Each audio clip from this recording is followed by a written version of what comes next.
Shalom, jemaat Tuhan yang dikasihi oleh Tuhan Yesus Kristus. Saya Guru Injil Yafet. Kita berjumpa kembali dalam acara Mesbah keluarga kita pada malam hari ini. Kita bersyukur kepada Tuhan untuk kesempatan kita boleh sama-sama akan merenungkan firman Tuhan. Oleh karena itu mari kita membawa perenungan firman Tuhan kita ini di dalam doa. Mari kita berdoa.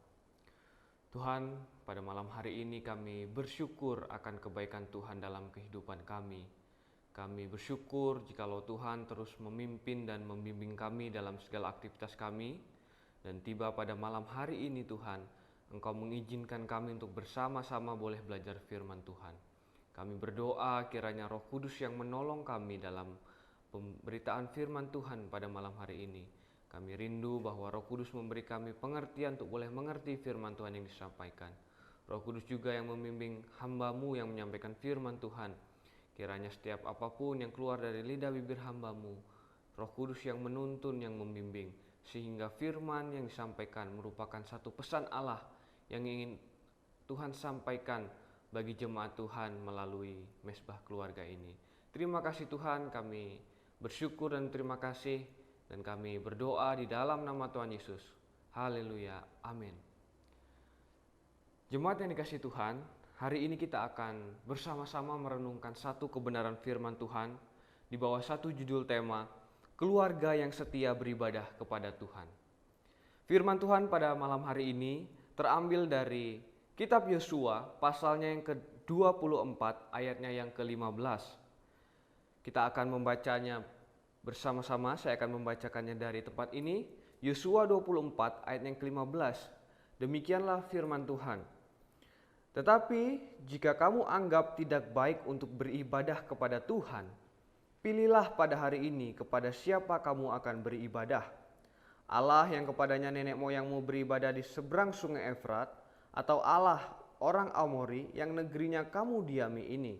Tetapi aku dan seisi rumahku, kami akan beribadah kepada Tuhan. Amin. Sedemikian jauhlah pembacaan firman Tuhan kita.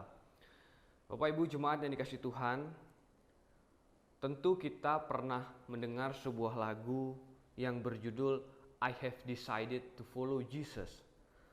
Merupakan satu lagu yang cukup terkenal dan mungkin di antara kita sering kali mendengar lagu ini. Namun banyak dari kita yang mungkin belum pernah mendengar latar belakang dari lagu yang luar biasa ini. Jadi lagu ini terinspirasi dari sebuah kisah nyata yang terjadi puluhan tahun silam di India. Jadi pada waktu itu di sebuah desa kecil ada satu keluarga yang memutuskan untuk percaya kepada Tuhan Yesus Kristus atas hidup mereka. Dan kejadian ini, komitmen satu keluarga ini untuk percaya kepada Yesus Kristus disambut dengan kemarahan seluruh warga desa pada saat itu. Karena desa itu memiliki kepercayaan dan dewa mereka sendiri. Pada suatu hari, seluruh orang-orang desa berkumpul di depan rumah keluarga ini dan memaksa mereka untuk keluar dari rumah mereka. Orang-orang desa pada saat itu menyeret satu keluarga ini menuju ke satu lapangan desa, dan di sana mereka dihakimi. Yang pertama, pada saat itu kepala desa mengatakan kepada keluarga ini, jika keluargamu tidak meninggalkan kepercayaan kalian, kalian semua akan mati. Tetapi menariknya jemaat yang dikasihi Tuhan, bahwa kepala keluarga, suami dari satu keluarga ini mengatakan bahwa I have decided to follow Jesus, no turning back. Komitmennya ini disambut dengan kedua anaknya yang harus dibunuh pada saat itu. Kemudian selanjutnya kepala desa kembali menanyakan, jika kamu masih menolak untuk meninggalkan kepercayaanmu ini, istrimu akan kami bunuh. Tetapi kepala keluarga itu mengatakan, do not go with me, I still follow Jesus, no turning back. Dengan sekejap istrinya pun dibunuh juga. Untuk ketiga kalinya sang kepala desa lalu memberikan kesempatan terakhir kepada bapak ini. Kali ini dengan nyawanya sendiri yang dipertaruhkan. Kepala desa bertanya kepadanya, "Jika kamu masih menolak untuk meninggalkan kepercayaanmu ini, kamu akan kami bunuh."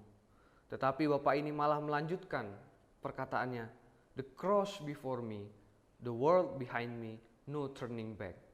Dengan sekejap, bapak itu juga ikut dibunuh. Jadi satu keluarga ini tetap setia kepada Tuhan. Satu keluarga ini harus mati. Namun Bapak Ibu, meskipun pada hari itu satu-satunya keluarga yang mempercayai Yesus Kristus dibunuh, sesuatu yang menakjubkan terjadi. Sebuah tanam yang harus mati kemudian tumbuh. Kematian mereka ini membawa orang-orang satu desa tersebut menjadi percaya kepada Tuhan. Mereka bingung mengapa ada satu keluarga yang dengan kekeh mempertahankan imannya kepada Tuhan walaupun nyawanya menjadi taruhan. Dan kisah ini menjadi sebuah kisah yang menginspiratif banyak keluarga Kristen. Menginspiratif dan juga menolong keluarga-keluarga Kristen untuk melihat bagaimana keluarga Kristen harusnya berperan. Harusnya bertindak, menyatakan komitmennya di tengah dunia yang sudah bengkok. Jika kita melihat dalam Yosua 24 ayat 15 yang sudah kita baca tadi, di sana dicatat bahwa Yosua menasihatkan orang-orang Israel pada saat itu akan bahaya menyembah Allah lain selain kepada Allah yang sejati, Allah Yahweh pada saat itu. Dan memang sangat besar kemungkinan orang Israel, satu keluarga Israel itu untuk jatuh kepada penyembahan Allah-Allah yang lain. Jika kita melihat dalam Keluaran 32 ayat ke-8, di sana kita bisa menemukan kisah pertama yang menceritakan bagaimana setelah Tuhan mengiring orang-orang Israel keluar dari tanah Mesir, mereka membuat patung anak lembu emas. Kemudian mereka sembah. Pada saat itu juga orang Israel hidup di tengah budaya politeisme, budaya menyembah alas di luar Allah Israel. Mereka menyembah banyak dewa. Mereka menyembah banyak berhala. Dan Yosua pun harus hidup di zaman dan budaya tersebut. Di zaman di mana ada tantangan, ada godaan untuk boleh menyembah Allah-Allah lain di luar Allah yang sejati, yaitu Allah Israel. Tetapi jika kita melihat di bagian terakhir di ayat ke-15 ini, ada satu komitmen dari seorang kepala keluarga yang ditunjukkan oleh seorang Yosua. Di sana dikatakan bahwa tetapi aku dan seisi rumahku kami akan beribadah kepada Tuhan. Ada kemungkinan bahwa budaya politeisme ini mempengaruhi juga keluarga Yosua. Tetapi Yosua merupakan kepala keluarga yang sangat mencintai Tuhan, kepala keluarga yang sangat mengasihi Tuhan, sehingga ada satu bentuk iman, satu bentuk komitmen. Walaupun kalian mau menyembah Allah lain, tetapi aku dan seisi rumahku, kami akan beribadah kepada Tuhan. Ada satu bentuk kecintaan kepada Tuhan yang dibangun oleh Yosua bagi keluarganya. Mungkin tantangan kita pada saat ini bukan menyembah Allah-Allah lain seperti bangsa Israel, tetapi mungkin tantangan-tantangan yang lain, mungkin tantangan pekerjaan, kesibukan pekerjaan, ataupun hal-hal lain. Mungkin juga sakit penyakit, situasi yang ada saat ini membuat kita, para kepala keluarga ini, lupa membawa keluarga kita untuk beribadah kepada Tuhan. Oleh karena itu, Bapak Ibu Saudara yang dikasihi Tuhan, dalam acara Mesbah Keluarga pada malam hari ini, kita diingatkan kembali bahwa kita harus meneladani kehidupan Yosua di tengah tantangan dan godaan untuk boleh menyembah Allah lain. Yosua tetap menyatakan komitmen dan imannya. Aku dan seisi rumahku, kami akan beribadah kepada Tuhan. Oleh karena itu ada satu pertanyaan refleksi untuk kita renungkan bersama. Pertanyaannya adalah, apakah selama ini kita sudah membawa keluarga kita untuk beribadah kepada Tuhan? baik itu ibadah di gereja maupun beribadah di rumah setiap hari. Entahkah kita merenungkan firman Tuhan, berdoa, memuji Tuhan bersama-sama dengan keluarga kita di pagi hari atau di malam hari. Apakah kita sudah membawa keluarga kita untuk beribadah kepada Tuhan? Oleh karena itu, saya mengajak para kepala keluarga yang boleh menyaksikan tayangan Mesbah Keluarga ini. Mari kita mulai membuat satu komitmen baru dalam kehidupan keluarga kita. Bahwa setiap pagi atau setiap malam, setidaknya satu hari satu kali, kita mengumpulkan keluarga kita. Kita mengajak mereka duduk bersama dalam satu meja. Kita mungkin memuji Tuhan bersama, kemudian dilanjutkan berdoa, merenungkan kebenaran firman Tuhan, kemudian men-sharingkannya. Mari saya mengajak para kepala keluarga untuk boleh sama-sama melakukan hal itu. Kita bersyukur untuk firman Tuhan pada malam hari ini yang sudah mengingatkan kita. Kiranya firman Tuhan ini boleh terus membawa kita untuk semakin bertumbuh, membawa keluarga kita semakin mengenal, mengasihi, dan mencintai Tuhan lebih lagi. Mari kita bersatu di dalam doa.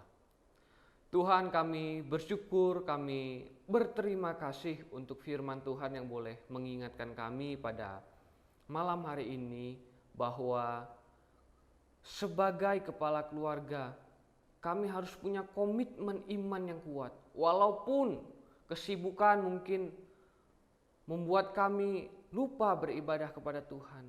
Keadaan yang sulit juga membuat kami lupa membawa keluarga kami beribadah kepada Tuhan. Tetapi firman Tuhan mengingatkan bahwa hal yang terpenting yang harus dilakukan oleh seorang kepala keluarga maupun anggota keluarga yang lainnya adalah membawa keluarganya, seisi rumahnya untuk beribadah kepada Tuhan. Oleh karena itu Tuhan, kiranya Engkau yang menolong kami semua. Kiranya Tuhan yang memimpin kami semua untuk melakukan firman Tuhan ini. Dan kiranya Roh Kudus yang memampukan kami hari demi hari untuk boleh memelihara firman yang telah disampaikan ini. Kami bersyukur untuk firman Tuhan pada malam hari ini. Di dalam nama Tuhan Yesus kami sudah berdoa. Haleluya. Amin. Demikianlah acara Mesbah Keluarga kita pada malam hari ini. Saya mengundang para kepala keluarga yang ada di rumah untuk mengambil waktu bersama dengan keluarganya. Boleh bersama-sama kembali merenungkan firman Tuhan ini. Dan boleh bersama-sama sharing poin berkat-berkat apa saja yang boleh Bapak Ibu Saudara terima melalui Mesbah Keluarga pada malam hari ini. Sampai berjumpa kembali dalam Mesbah Keluarga berikutnya. Tuhan Yesus memberkati.